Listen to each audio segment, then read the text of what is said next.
Yasodhanandana Braja Janandana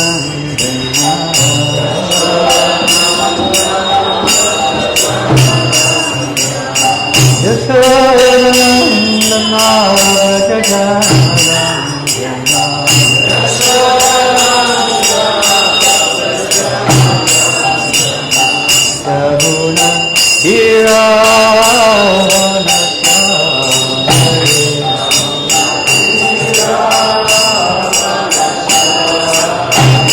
Yamuna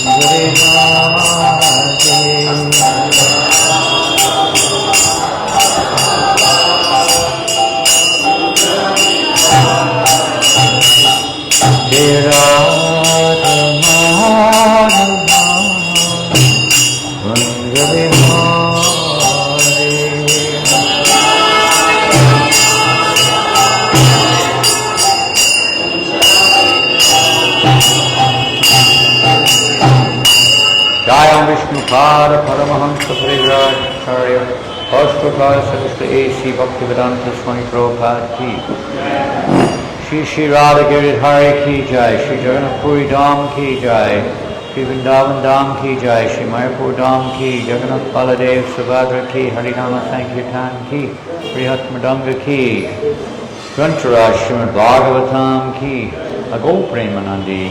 All glories to the assembled devotees, all glories to Sri Guru and Garanga, all glories to Sri Prabhupada. Namo Vishnu Vadaya Krishna Vasaya Bhutale Srimate Bhaktivedanta Swami Iti Namane Namaste Saraswate Devi Gauravani Pracharine Nirvasesha Sanyavadi Astyata Deshata.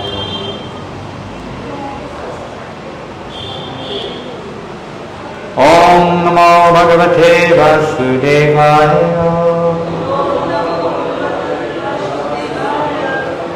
Om Namo Bhagavate Vasudevaya. Om Namo Bhagavate Vasudevaya. We're reading from the Srimad Bhagavatam, Canto 3.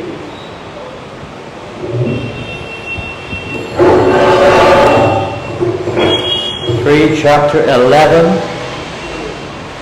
text number 15. It's quite late and we have little time. So we'll just read through the verse. Yakshedya Shaktim Murado Chilasayan Svasatya Yakshedya Shaktim Murado Shivasayan Svasatya. I'll stay tuned to this one, it's a very long line. Yakshedya Shaktim Murado Shivasayan Svasatya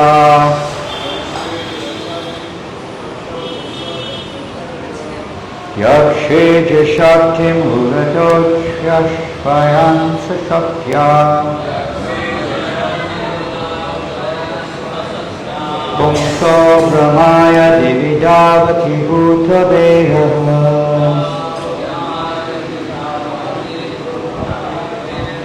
Kalakyaya Gunanayam Patubirvitam Vam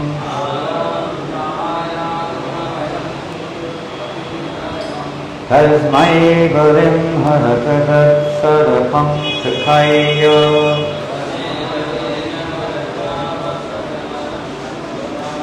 Yakshedya Shaktim Urudoshvasayan Svasatya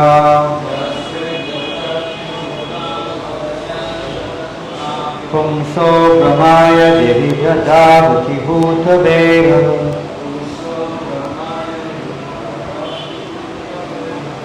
Kalakyaya Gunamayam Katubirvikam Vam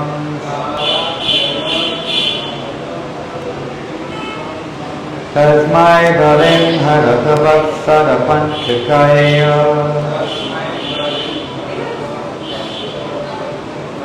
Yakshvidya Shaktim Uradoshva Sayan Swasatya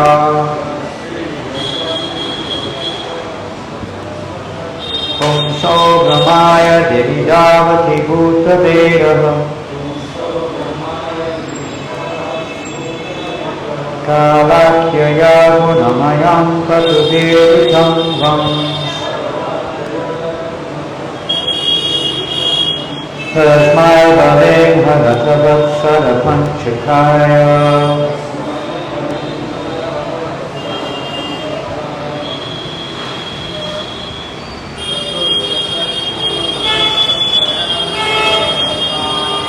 Nitya Muradosa Sayansa Satya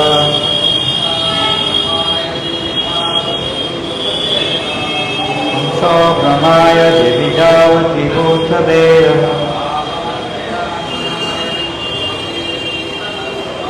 Kalakyaya Gunamayam Katubiritam Tasmai Bhalim Haratavatsara Panchakaya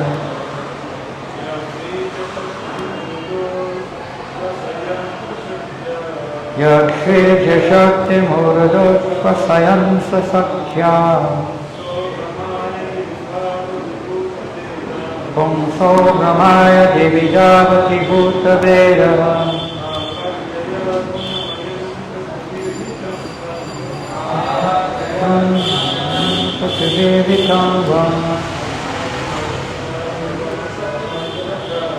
Tasmai Bhalim Haratavatsara Panchakaya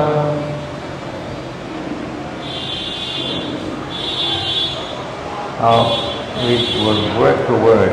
Yaha, one who, Shrija, of creation, Shaktin, the seeds, Ruda, in various ways, Uchvasayan, invigorating, Shaktya, by his own energy, Pumsaha, of the living entity, Brahmaya, to dissipate darkness, Divi, during the daytime, Davati, moves, Bhuta Veda, distinct from all other material forms, Kala Akyaya, by the name eternal time, Gunamayam, the material results, Katubihi, by offerings, Hitanvam, enlarging, Tasmai, unto him, Balim, ingredients of offerings, Harata, one should offer, Vatsara Panchakaya, offerings every 5 years. Translation, there is no purport. O Vidura, the sun enlivens all living entities with his unlimited heat and light. He diminishes the duration of life of all living entities in order to release them from their illusion of material attachment. And he enlarges the path of elevation to the heavenly kingdom. He thus moves in the firmament with great velocity, and therefore everyone should offer him respects once every 5 years with all ingredients of worship. We're continuing this discussion between Vidura and Maitreya Muni, and here Maitreya Muni is describing the sun and the sun's position in the universe, its orbit, and we could say in this particular verse, its effects, its qualities, or his qualities. The sun is a person, has a role to play, and particularly in the enacting of karma, in the living entity's sustenance in this universe, and the importance which we should take to the position of the sun. Everyone understands the necessity of the sun, without which everything will basically die. And the sun is acting under the order of the Lord, perfectly orchestrated. So ultimately the worship, although may be directed towards the sun, is meant for the Supreme Lord. In the Bhagavad Gita, Krishna explains that they worship with improper understanding. If the worship is done according to the Vedic standards, progress is made.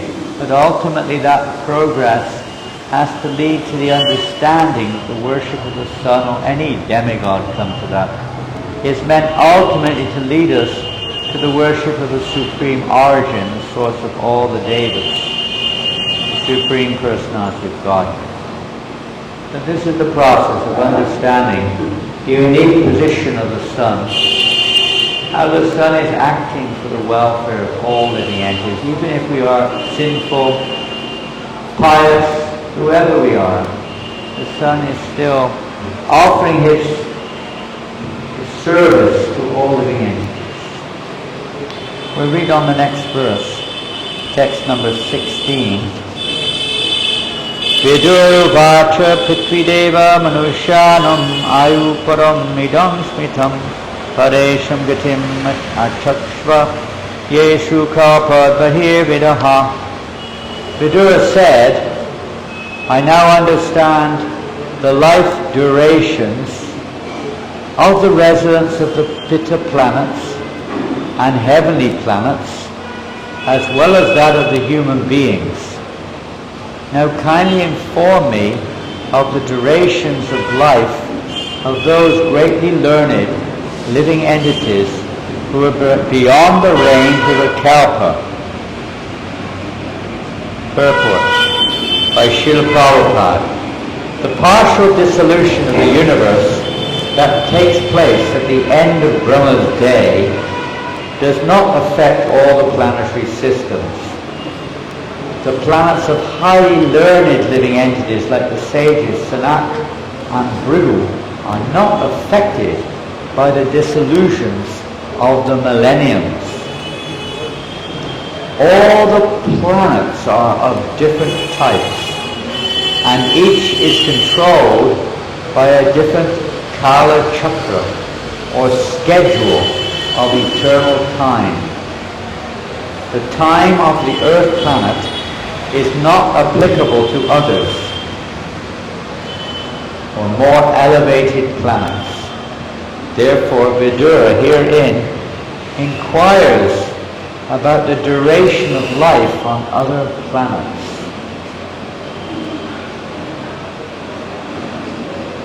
Not only on this planet,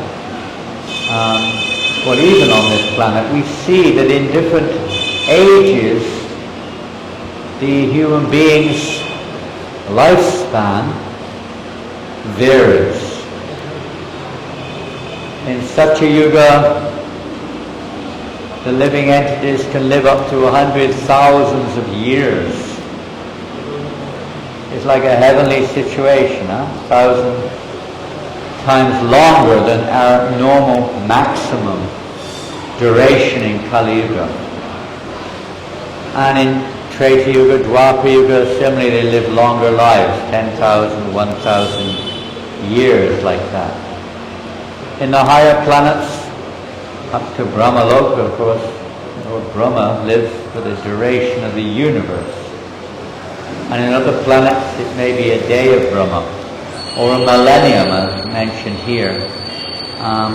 Duration of life in some planets, the living entities live a vast. In the heavenly planets like Chandraloka, they live approximately 180 times longer than we do in time, on average. So in different places, everyone is relative. Just like on this planet, If you happen to be in the body of an insect, relatively speaking, the duration of life is very short compared to a human life. But it's all very relative. It appears to them to be a full lifespan. Jai. Radha Hare Ki Jai. Shri Mahaprabhu Ki Jai. Everyone considers their life, even if it is only measured as 12 hours on our time, if you're some little tiny insect, it's considered a full lifespan. They do everything, their whole life within that period of time. It's a relative perception. To somebody who's living on a higher planet, our duration of life is very short. 80, 90 years at most, generally speaking, if not, usually less. And to somebody who lives one day, that's a very long life. Everything is very relative in this world. Everything is according to the order of the Lord. Everything's arranged according to karma, and desires of living entities get different bodies with different durations of life. But every one of them is temporary. Prabhupada Bhaktisiddhanta Maharaj, we were reading the other day, telling the story of one great sage. I've forgotten his name, some of you may know it. But he'd been existing for goodness knows how many long millenniums. It's said that every, he was known as a hairy sage. And, his life was so long, and only when all of his hairs fell out, and each hair fell out once every day of Brahma or something ridiculous. Huge length of time, one hair would fall out, and he would live as long as he had hair on his head. Incredible time period. One of his followers said, Maharaj, can we please, you're sitting here in the sun, exposed to the elements. Can we build you a kutir so that you're protected from the rain and the wind and the cold and the sun? I said, what's the point of wasting your time on that? I'm only here for a fraction of a moment. But he was living billions of years. Billions. But he saw this insignificant. We're so much controlled by time. Every one of us. We're so much time. And yes, there is regulation of time to help us to realize our timelessness, to help us to get off the platform which causes us to be controlled by time. Our attachment or identification with this material body as itself, and thinking that we're meant to enjoy this world, causes us to remain perpetually in this cycle of time, this Kala Chakra, taking birth and dying, passing through one species after another, 8,400,000 of species. And we forget the previous ones just like in a dream. The living entity is Nitya Bhava. It means that we cannot measure. It's impossible to measure the time that we have been under the influence of the material energy. It also means that the living entity at the final dissolution of this universe enters into the form of Mahavishnu's final dissolution. Partial dissolution, Garbhodakvishnu. Final dissolution, we enter into, along with the material elements, into the form of Mahavishnu, and remain there in an undefined period of time. There is no time. It is impossible to measure. There is no such existence as a time span. So therefore the living entity is Nitya Bhava. This has been going on for nobody knows how long. In and out, as the Lord breathes in and breathes out, or withdraws most of the material creation and then again manifests it during a partial dissolution at the end of the day of Brahma, when Brahma goes to sleep. Not everyone goes to sleep. Those who run the modes of nature, they are conditioned to sleep. Those who are more elevated may not sleep, or they sleep very little. Sleep is likened to death. Time, like a snake that bites us and we go into ignorance. Spiritual life, human life, is meant to wake us up from this illusion, this sleeping condition of being controlled. We may think we're the controller of time, we try to be, but we're not. We're controlled by time. Everyone, even the greatest scientist, is controlled by time. Ultimately, we're all controlled, but we should take shot of the controller of the controller. This is the method of getting free from the control of time. In the spiritual world, time is conspicuous by its absence. Although there are pastimes for the pleasure of the Lord which appear to see similar to the material, say, days and nights, it's simply for wrestle or relationship. In this material world, it is a punishment. As Prabhupada said, they're all serving time in this world. Just like a prisoner is given so much sentence, 10 years, 20 years, he's serving time. We're all serving time, and eventually time kills us. So better we serve Krishna, and Krishna will deliver us from this tabernacle of birth and death. So this is the goal. Our time should be utilized 24 hours in devotional service and not wasted in mundane affairs. You're very fortunate living here in Jagannath Puri. Chaitanya Mahaprabhu spent half of his manifest pastimes almost and interacted so intimately with his eternal associates. So the Buddha of the universe could benefit from his presence and still does today. That we can hear about his pastimes, we can come to the places where he performed his pastimes and thus become released from our prison sentence, whatever number of lifetimes it may be. But we become released. So sometimes the king comes into a prison and gives release to the prisoner. So the Lord comes into this universe to give this opportunity. And those who take shelter of him are no longer under the control of time, although they may appear to be. That's just a physical exercise. But one who actually takes shelter of Lord Chaitanya Mahaprabhu is no longer subjected to the Ayurvedic Vaikuntha. You see this verse in the Bhagavatam, second canto, how those who are in the material frame of mind, the rising and setting of the sun decreases the duration of everyone. When we're born, we think, oh, now I am 1 year old. Now I am, we don't think, but others think I'm 1 year old. When we're 3 or 4, we may think I'm 3 or 4 years old. But actually, we're 3 or 4 years dead. We died 3 or 4 years in this lifetime. Just a matter of time before the final realization comes that we're dying. We have to leave this body. We're hearing pastimes about Krishna, about the transcendental subject matter of the spiritual realm. Want to get freed of this conditioning, this struggle. People are struggling in this world against time, trying to make the most of it.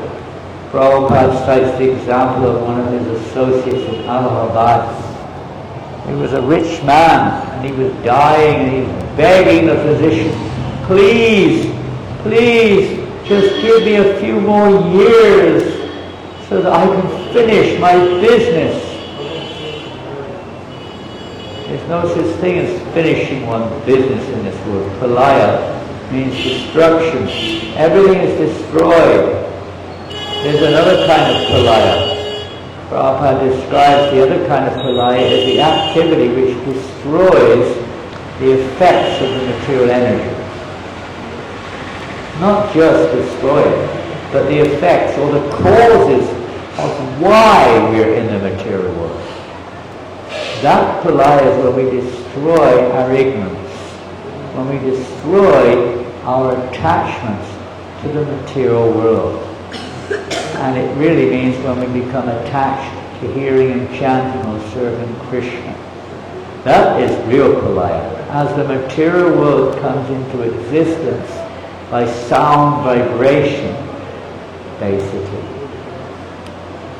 it can be removed by sound vibration.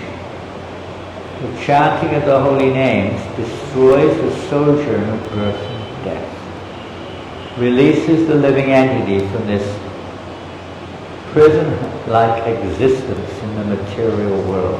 Whether we're a demigod or a demon, an animal or a human, it doesn't matter.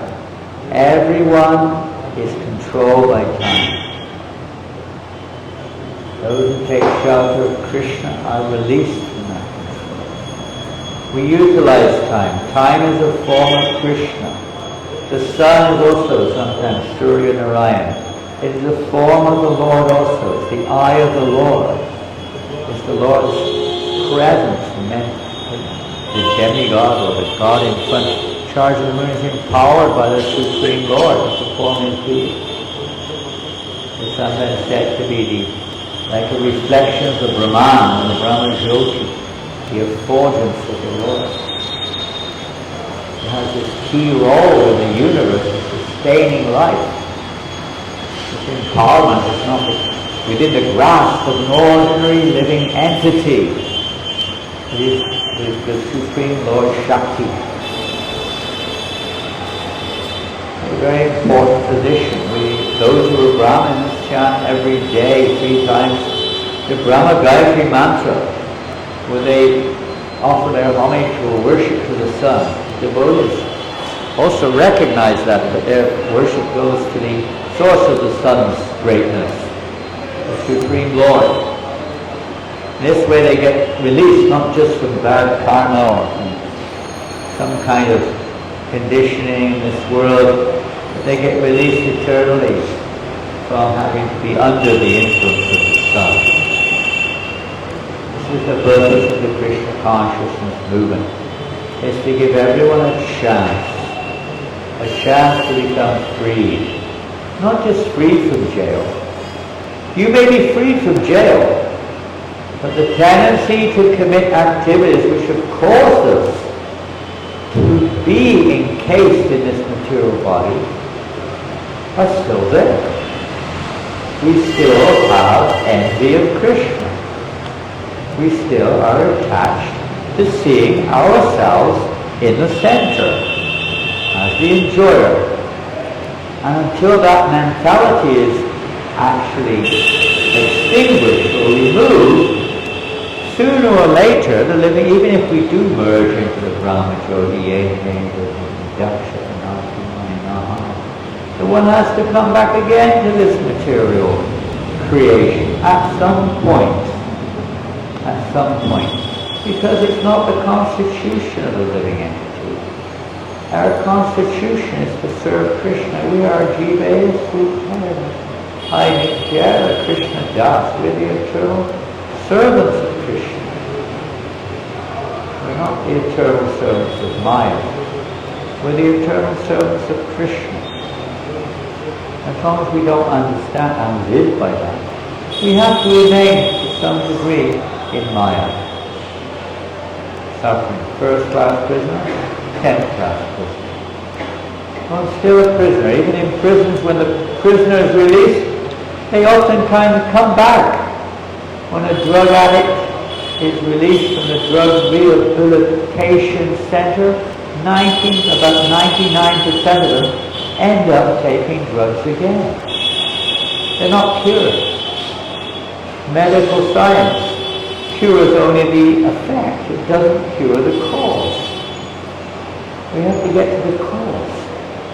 The causal problem, which is our forgetfulness or envy of Krishna. So the Krishna consciousness movement is to change that attitude. So that we become, instead of envious of Krishna, we become devotees of Krishna, or devotees of Krishna's devotees, to be more precise. This is the process of becoming extricated or free from this perpetual cycle of birth and death.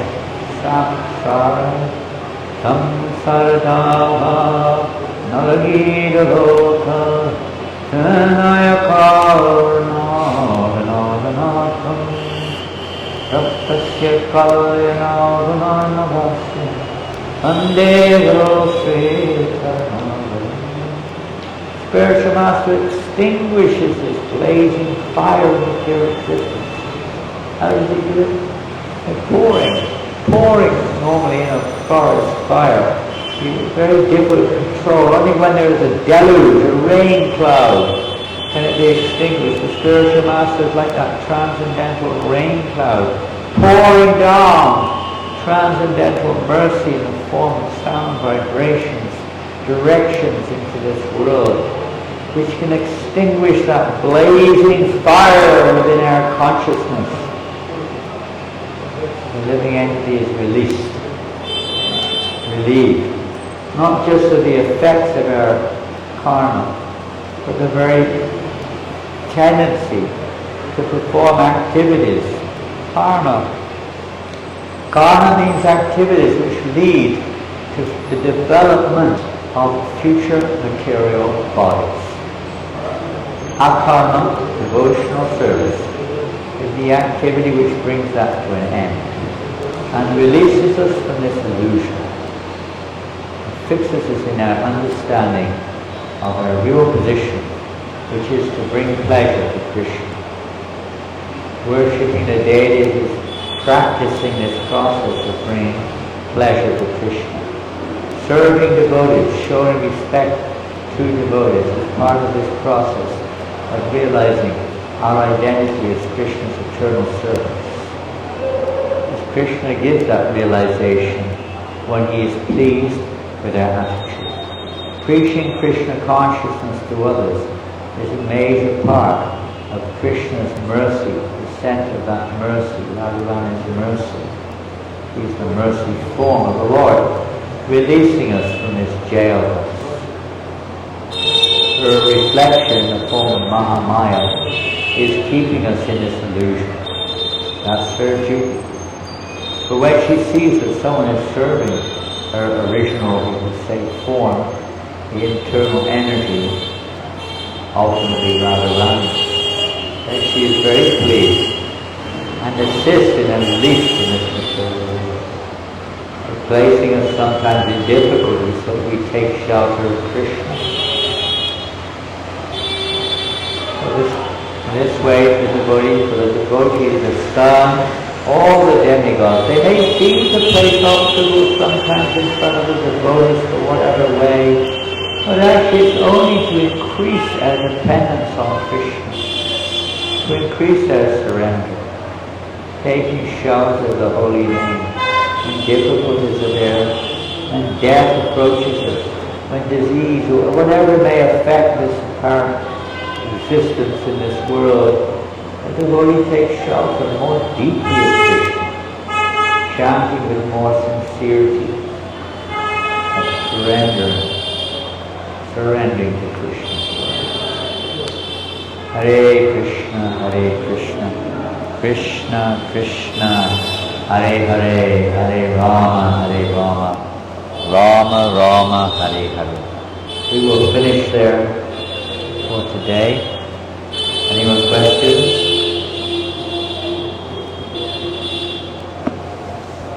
Any questions? All from Russia? Which part of Russia? Where? Mostly from Moscow. Sorry? Moscow. All Moscow? All Moscow. Moksha. Used to be called Moksha. From Moksha.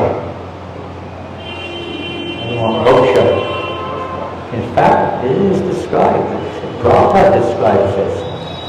I'd never heard this before. It was in a conversation. Prabhupada was saying what it means when the great sages go north is it means they go to Siberia and beyond to attain moksha. It's not the Himalayas. He said it's beyond that. He said it himself. He said, I believe it's Antarctica. No, Antarctica. To the Arctic Circle. So they go through Siberia and they reach the Arctic. So that's where they go. Prabhupada said that. Beyond the Himalayas. The Siberia is that place where these beginning of Arctic, they go there to perform arti. They do arti in the Arctic. That's what it's called Arctic. To get liberation. And Russia, it used to be written in English, moksha. Moksha. It's like moksha. Siberia. Russia, land of the rishis. Russia. Rishis. No, not by chance, these countries, just like Australia. Australia is actually the Australalia. The place of Astra's weapons. Even to this day, the British are still testing their nuclear weapons in Australia, in the desert. They said the Pandavas used to go there to test their Brahmastras. Australia. That's why it's a desert. It's all desert. Even today, the British government experiments with nuclear bombs in the desert of Australia. Australia, place of the Astras. Some of these things have come through even till today by the arrangement of the Lord to remind us of His position as the Supreme Lord. Hare Krishna. Even the sun is working under His direction completely. Bowing down to the Lord, whatever He is saying, moving exactly accordingly, showing its rays more or less in different places. Hare Krishna. Srila Prabhupada ki jai. Yantaraj Srimad Bhagavatam ki jai.